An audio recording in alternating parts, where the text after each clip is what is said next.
꼭 한번 오고 싶었는데 오늘 여러분들을 뵙게 돼서 정말 반갑습니다. 표정은 별로 안 반가운 것 같아요. 네. 교회에 지으셨다는 말씀만 들었지 와볼 수 있는 기회가 없었는데 정말 아름다운 곳에 아름다운 교회를 지으셨군요. 또 오늘 6분의 장로님들이 취임하시는 것도 진심으로 축하의 말씀을 드립니다. 저는 20분만 하겠습니다. 여러분 잘 아시는 성경 말씀이 요한복음 11장 25절에서 26절의 말씀이에요. 예수께서 이르시되 나는 부활이요 생명이니 나를 믿는 자는 죽어도 살겠고 무릇 살아서 나를 믿는 자는 영원히 죽지 아니하리니 이것을 내가 믿느냐. 마르다 나사로가 죽었을 때 하신 말씀입니다. 나는 부활이요 생명이니.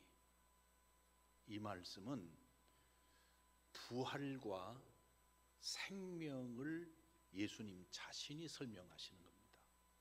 부활이 뭐냐?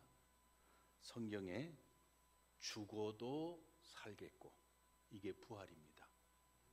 죽어도 살겠고 이게 부활입니다. 그 다음에 26절은 사람들이 읽고 이해가 안 돼서 난해 구절로 넘어가는 구절이 26절입니다. 무릇 살아서 나를 믿는 자는 영원히 죽지 아니하리니 이 말씀입니다. 이 말씀은 뭐를 설명했느냐면 생명을 설명한 겁니다. 생명은 영원한 생명을 설명하신 겁니다. 이 말씀은 우리에게 중요한 얘기를 해주시는데 첫째, 죽음이라는 게 뭐냐 하는 겁니다. 이 죽음이라고 하는 것은 사람들은 마지막 인생의 끝이라고 생각하는데 어쩌면 하나님이 우리에게 주신 가장 큰 선물일 수도 있습니다. 왜냐하면 만약에 사람이 죽지 않는다면 오만해져서 하나님을 대적할 겁니다.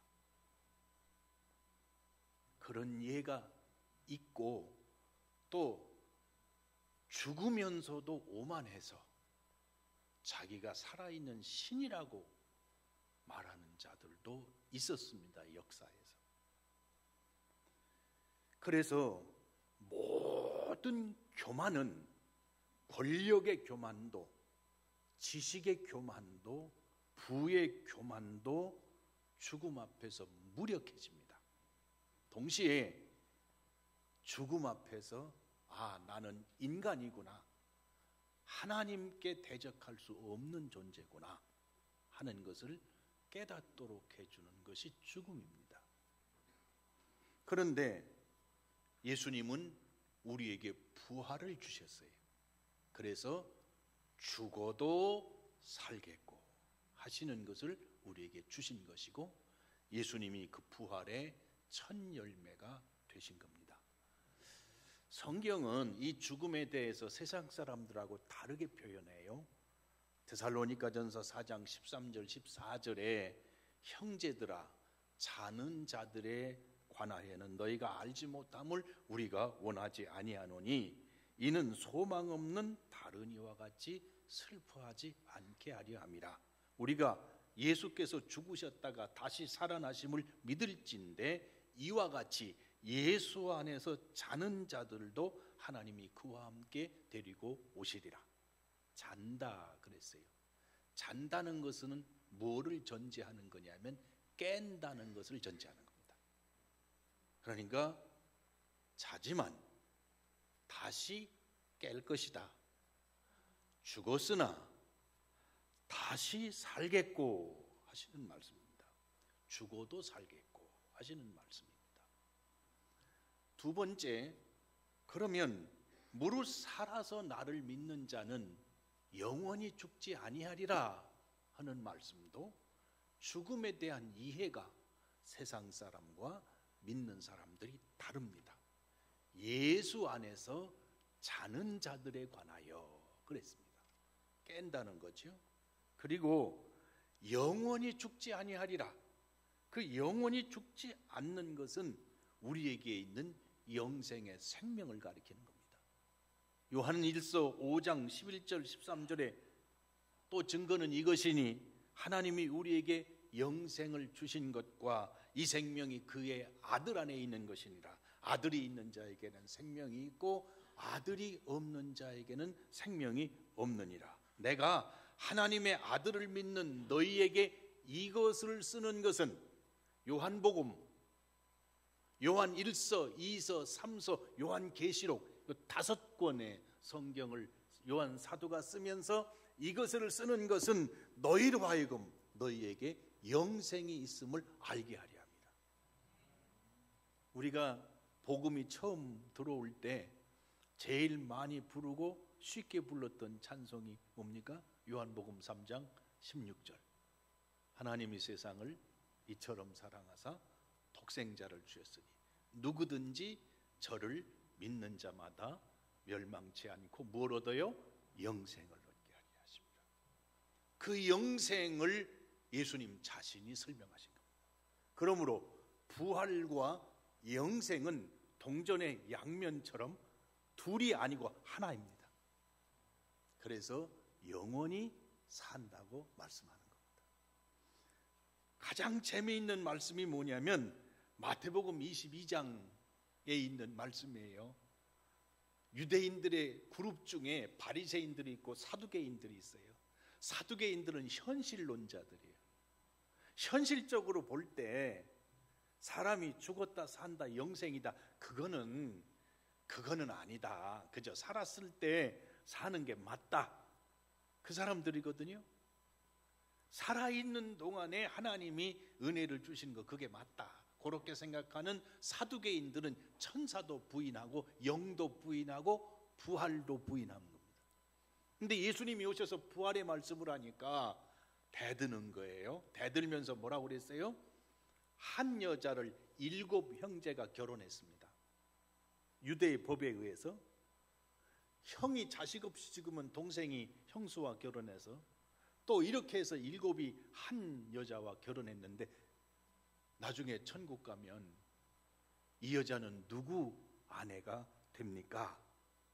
예수님께서 마태복음 22장 29절 32절에 보면 예수께서 대답하여 이르시되 너희가 성경도 하나님의 능력도 알지 못하는 거로 오해하였도다.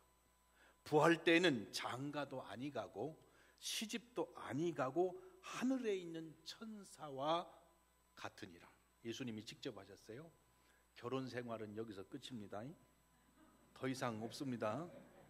눈치 볼 거 없습니다. 네? 죽은 자의 부활을 논할진대 하나님이 너희에게 말씀하신 바 나는 아브라함의 하나님이요 이삭의 하나님이요 야곱의 하나님이로라 하신 것을 읽어보지 못하였느냐.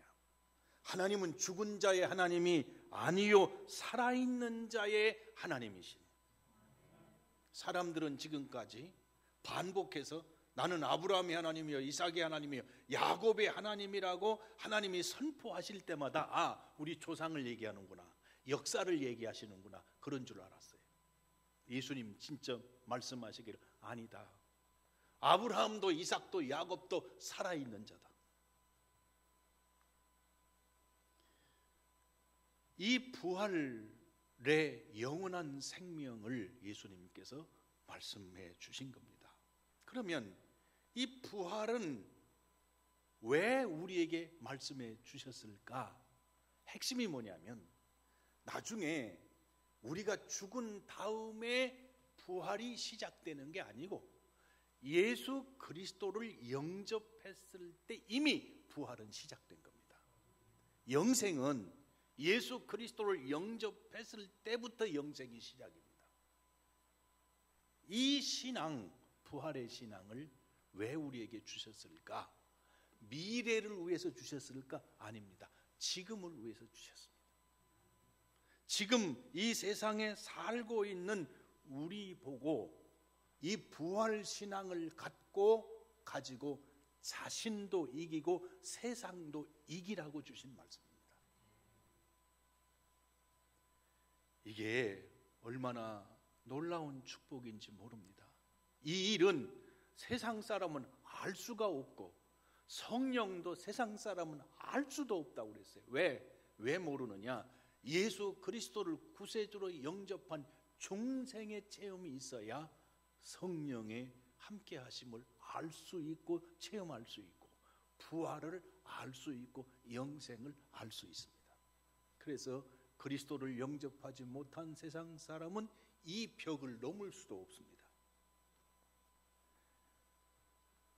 주님께서 우리에게 주신 말씀 중에 에베소서의 2장 4절부터 보면 긍휼이 풍성하신 하나님이 우리를 사랑하신 그 큰 사랑을 인하여 허물로 죽은 우리를 그리스도와 함께 살리셨고 또 함께 일으키사 그리스도 예수 안에서 함께 하늘에 앉히시니. 이게 사도 바울이 우리에게 이해 못할 얘기를 하신 거예요. 이게 뭐냐면 지금 현재 고난받고 있는 성도들, 땅에서 살고 있는 성도들, 지금 먹어야 되고 시련을 겪고 있고 어떤 이는 기쁨을 느끼고 있는 이 땅에 살고 있는 그들을 향해서 그리스도와 함께 살리셨고 또 함께 일으키사 그리스도 예수 안에서 함께 하늘에 앉히시니. 앞으로의 얘기가 아닙니다. 지금 우리로 하여금 하늘에 주님과 함께 일어나서 부활해서 일어나서 하늘에 앉은 자들이라고 그럽니다. 자, 물어봅시다. 제가 지금 여러분을 내려다보고 있어요? 올려다보고 있어요? 여러분, 저는 내려다보고 있고 저 위는 저보다 높기 때문에 올려다보는 거예요. 세상에 살지만 여러분은 그리스도와 함께 하늘에 앉은 자들입니다. 하늘에서 세상을 봐야지. 하늘에서 세상을 보는 존재로 살아야지. 오히려 세상을 위로 쳐다보고 동경하고 사모하고 사랑하고 못 이르러서 안달하는 사람으로 살면 안 된다는 거죠. 세상에서 살지만 우리는 그리스도와 함께 하늘에 앉아있는 자로서 세상을 내려다보고 세상의 가치를 밑으로 내려보고 하늘의 가치를 가지고 살아가는 성도가 돼야 된다는 거죠. 그래서 우리를 땅에 있으나 우리는 이미 그리스도와 함께 하늘에 앉아있는 자로 살아가는 겁니다.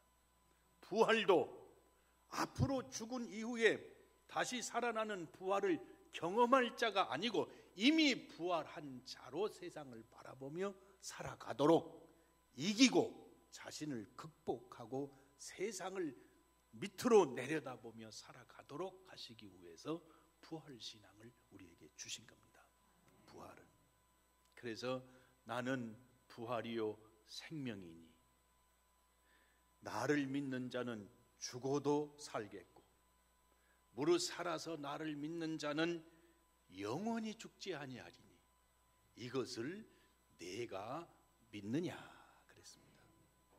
그것을 믿는 사람은 살아있는 자리에서 세상을 보게 하시고 그것을 믿는 자는 영원히 살 자로 세상을 보게 하신다는 겁니다. 이것을 내가 믿느냐 하고 물어보신 겁니다.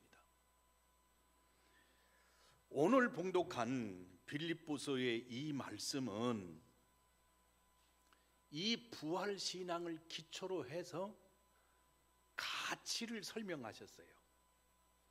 내가 세상 것은 배설물처럼 여겼다. 옛날에는 중요한 거였거든요. 그거 못 사서 안달을 했거든요. 그거 못 가져서 밤을 새웠다고. 그런데 예수 그리스도를 알고 예수 그리스도를 체험하고 나니까 이게 내가 왜 저런 쓰레기를 위해서 마음을 뺏겼나? 왜 내가 저런 쓰레기를 위해서 밤잠을 못 잤나? 그래서 싹 버렸다는 거예요. 가치의 변화가 일어났죠. 가치의 변화만 일어났습니까? 이제는 내가 예수 안에서 내가 누군지를 찾으려고 하겠다. 그전에는 사람들 속에서 내가 누구냐, 위치가 어느 자리냐, 이것 때문에 애를 많이 썼어요. 저는 밖에서 이제 목사님들을 많이 만나고 교인들도 많이 만나고 연합기관에서 만나는 분들이 많아요. 만나는 분들이 많은데 가끔 가다 보면 사진을 찍잖아요. 그러면 가운데로 들어오려고 이렇게 비비고 이렇게 비비면서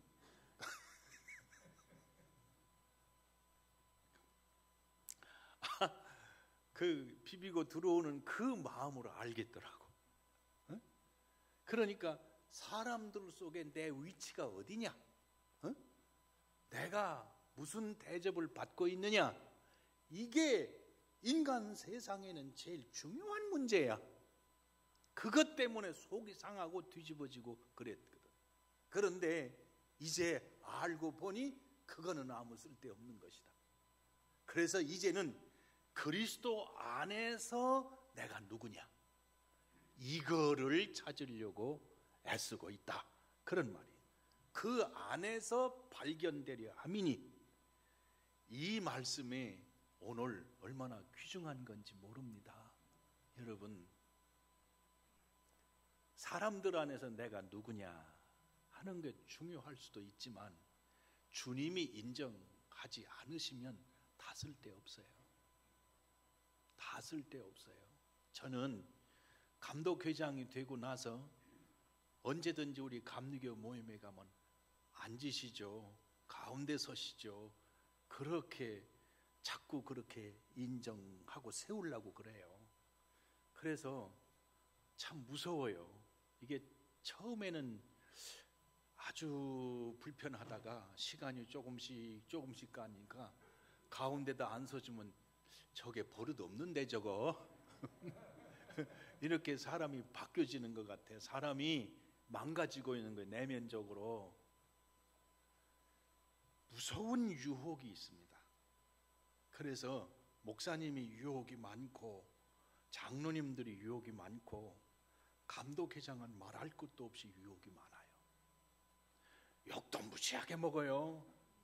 오해도 많이 받아요. 그리고 저하고는 상관없이 소설을 많이 써요. 시달려서 잠을 못 자게. 그런데 이거를 놔야만 해. 이거를 놔야만 해. 가만히 생각해 보면 이 말씀이 얼마나 중요한지 몰라요. 배설물처럼 여겼다. 그렇다고 나 그거 안 해. 그래도 안 되는 거예요. 또 그러니 내가 예수 안에서 내가 누구냐?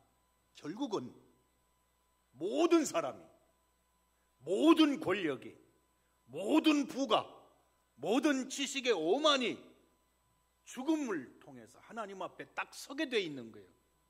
그 서게 돼 있을 때 주님이 인정하지 않으시면 지나온 모든 것이 물거품과 같이 소용없는 일이에요.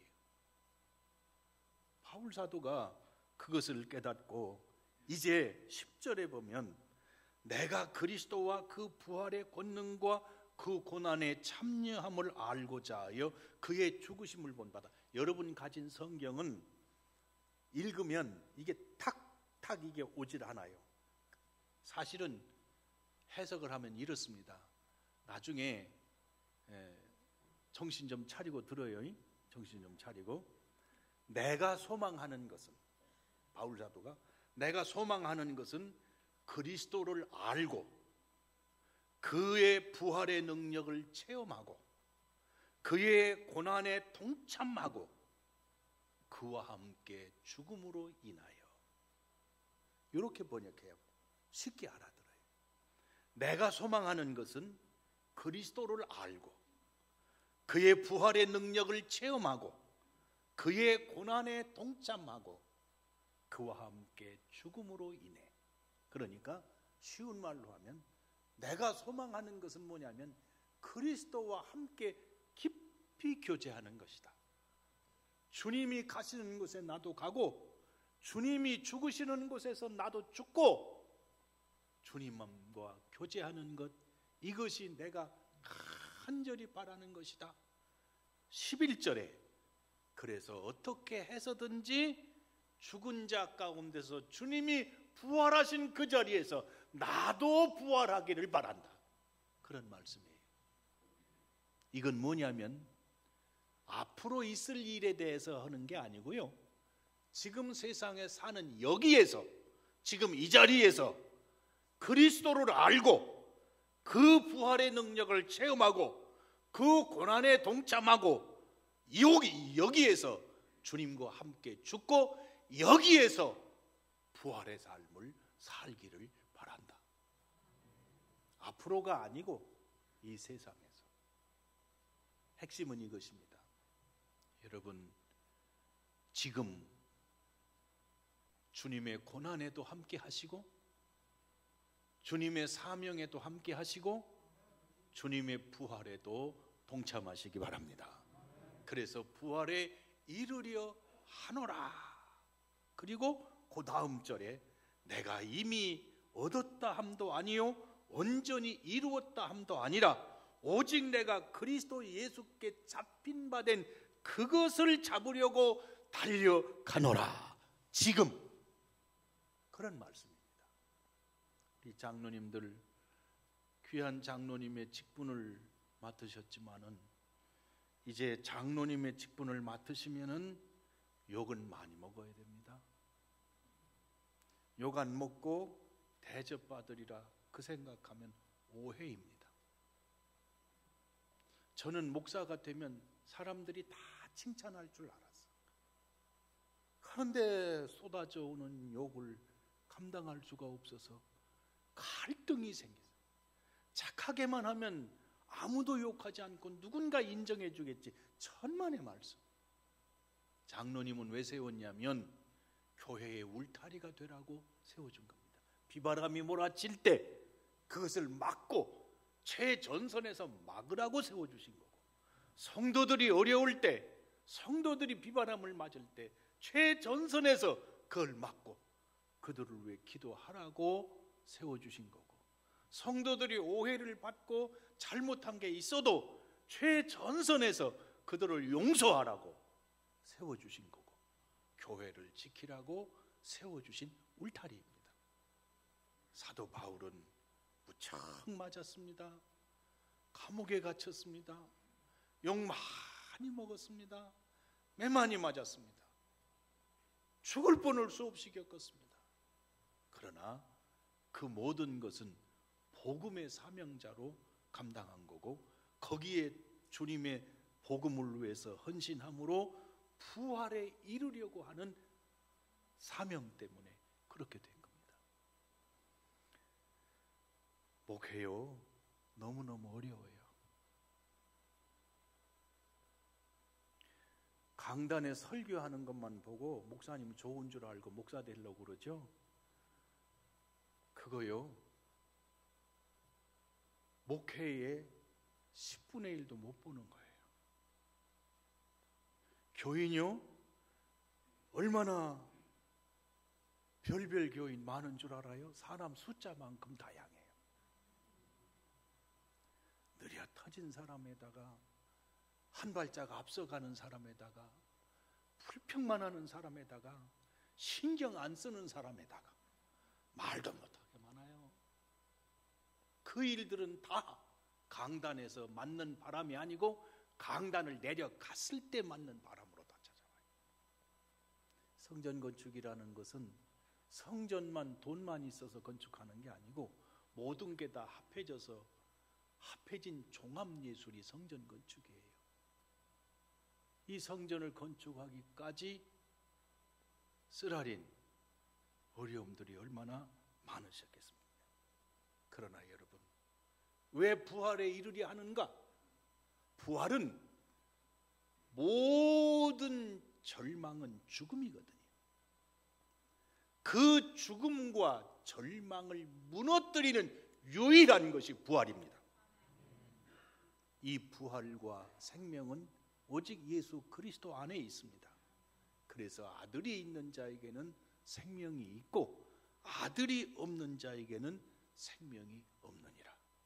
이것을 내가 믿느냐?